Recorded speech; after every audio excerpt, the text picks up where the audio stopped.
Welcome back to the Sports Source. This segment brought to you by Southeast Termite and Pest Control. Whether it's clearing out mosquitoes from your yard, protecting your home from invading insects, protecting your home via crawl space encapsulation, use the company I use.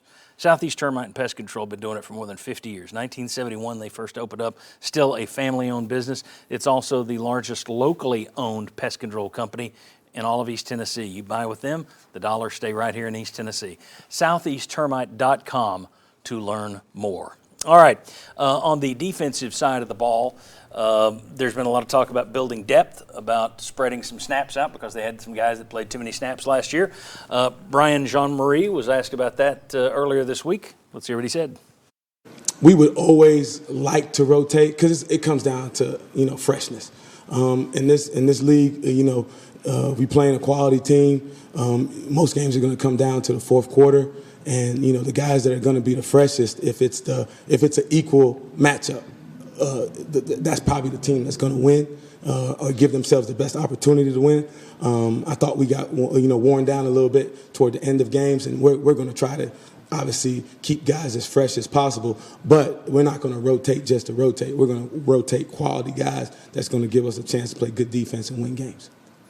All right, Josh Ward, welcome in from 99.1 The Sports Animal. Good to have you with us here today. How do you feel about the depth over there on the defensive side of the ball? Bodies compared to last year, are you feeling better than last year? Much better? Not so much better? Where are you? I feel better in that I think there's real competition on the practice field this year. Like last year we knew Alontae Taylor, Theo Jackson, they're going to hold down spots. Jalen McCullough in the secondary. Juwan Mitchell's back, along with the guys that played last year at linebacker. So you have real competition there among the top two lines at linebacker. But quality play at the top. You still have to replace Matthew Butler on the defensive line. You have to replace Taylor and Theo Jackson. How can you do that? Bringing in Wesley Walker and Andre Turrentine as transfers, that creates the competition you want on the practice field. You need some guys to get healthy, like Kamal Haddon and Christian Charles, to get back out there and compete with these newcomers. Competition is really good. I don't think they had enough of that last year. Did they have enough playmakers? That still needs to emerge. I would say defensive line-wise, you need to be able to have about 8 serviceable bodies. I think right now we've got a lot of guys that's been on the roster for a minute in that position, and it's time for them to step up. I think if you've got great defense, I ain't gonna say great defensive line play. But I think if you've got some guys that can step up and become dudes in this defense, it makes it a little bit easier to throw another guy in that hasn't had as many snaps, and he can kind of help you out a little bit because you know the production you're going to get when this first guy goes back in the game. I think that is my biggest hold up right now with this defense is, do we have 8 defensive linemen with the style of play that our offense plays with, tempo-wise, that can come in and make plays and be game changers for us, because I think we're going to have to.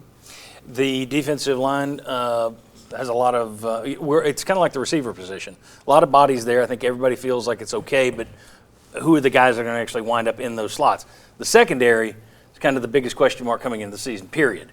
And I think we've got a graphic. No, I don't have a graphic. Never mind. I didn't build a graphic. But you've had Kamal Haddon, Christian Charles, Cheyenne LaBruza, all have either missed practice time or missed competitive snaps, just been working on the side themselves. You got 2 scrimmages between now and next Sunday. It is a big week for the secondary, David, in terms of figuring out who goes where and who's going to grab these slots.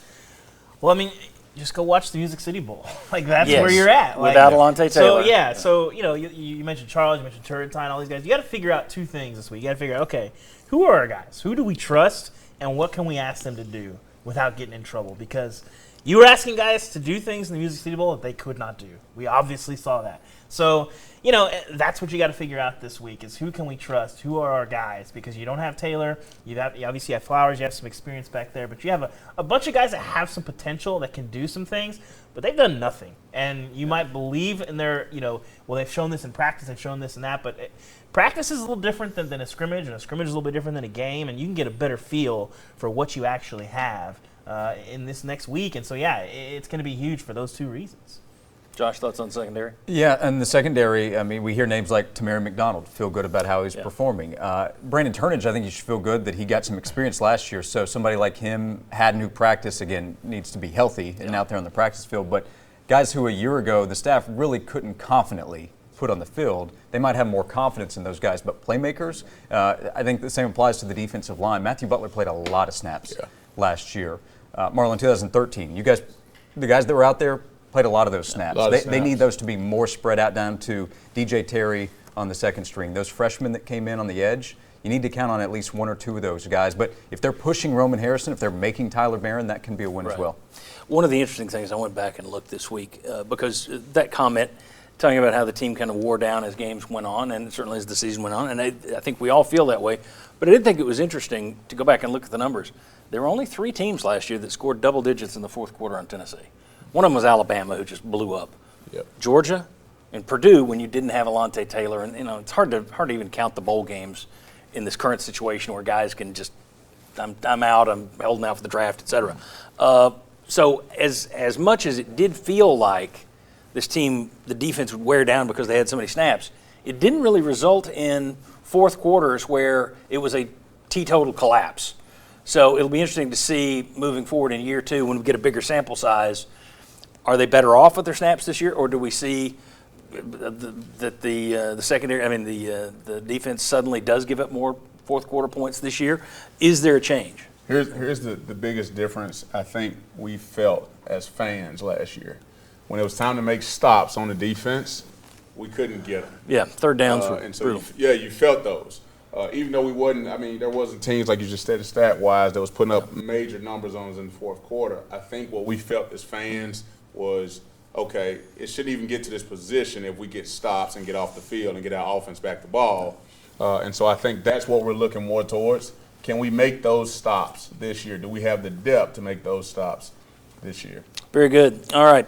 When we come back, collective confidence. You sit right there, Marlon, because I want to ask you about collective confidence on the defense, how much it can lift the defense up. Also, gone back and taken a look at Josh Heupel's defenses at home versus on the road.